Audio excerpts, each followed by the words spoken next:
আন্তর্জাতিক অপরাধ ট্রাইব্যুনালের নতুন চিফ প্রসিকিউটর হিসেবে নিয়োগ পেয়েছেন অ্যাডভোকেট আমিনুল ইসলাম। সোমবার আনুষ্ঠানিক দায়িত্ব নেন তিনি। এদিন পদ থেকে আনুষ্ঠানিকভাবে বিদায় নিলেন সাবেক chief prosecutor Tajul Islam.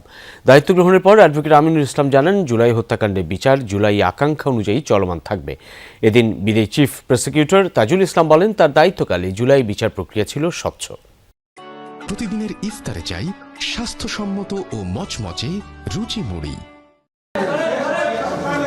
BNP সরকার ক্ষমতায় আসার পর জুলাই আগস্টের বিচারের জন্য গঠিত ট্রাইব্যুনালের চিফ প্রসিকিউটর হিসেবে তাজুল ইসলাম আর থাকছেন না, তা অনেকটাই নিশ্চিত হয়ে যায়।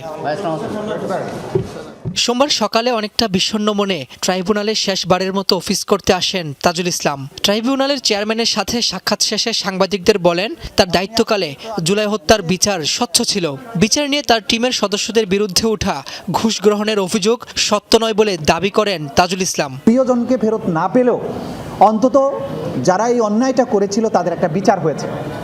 সেই বিচারের যে তৃষ্ণা, সেইটার থেকে আমি মনে করি যে ইনশাল্লাহ নতুন যারা দায়িত্বে আসছেন, যিনি দায়িত্বে আসছেন, তিনি এই বিষয়গুলো মাথায় রেখে বাংলাদেশের এই মানুষগুলোর প্রতি, এই নির্যাতিত বেদনাহত যে মানুষগুলো, তাদের প্রতি সুবিচার করার স্বার্থে এই বিচার প্রক্রিয়া অব্যাহতভাবে সামনে অগ্রসর হবে। যখন নতুন সরকার দায়িত্ব নেন, নির্বাচিত সরকার, স্বাভাবিকভাবেই তাদের রাষ্ট্রের বিভিন্ন জায়গায় তারা তাদের পছন্দনীয় লোকজনকে বসাবেন, এটা হচ্ছে স্বাভাবিক নিয়ম।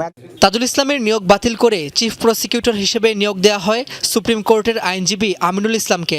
দায়িত্ব বুঝে নেন বিদায়ী চিফ প্রসিকিউটরের কাছ থেকে।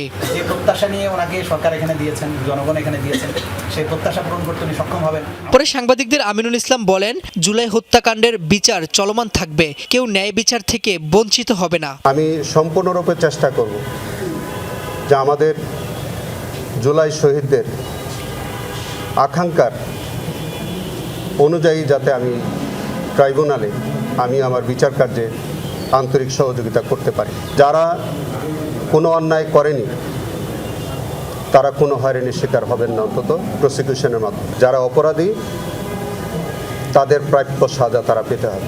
আমিনুল ইসলাম প্রয়াত বিএনপি চেয়ারপারসন বেগম খালেদা জিয়ার আইনজীবী প্যানেলের সদস্য ছিলেন। এছাড়া আলোচিত পিলখানা হত্যা মামলার আসামি পক্ষের আইনজীবী হিসেবে লড়েছেন তিনি।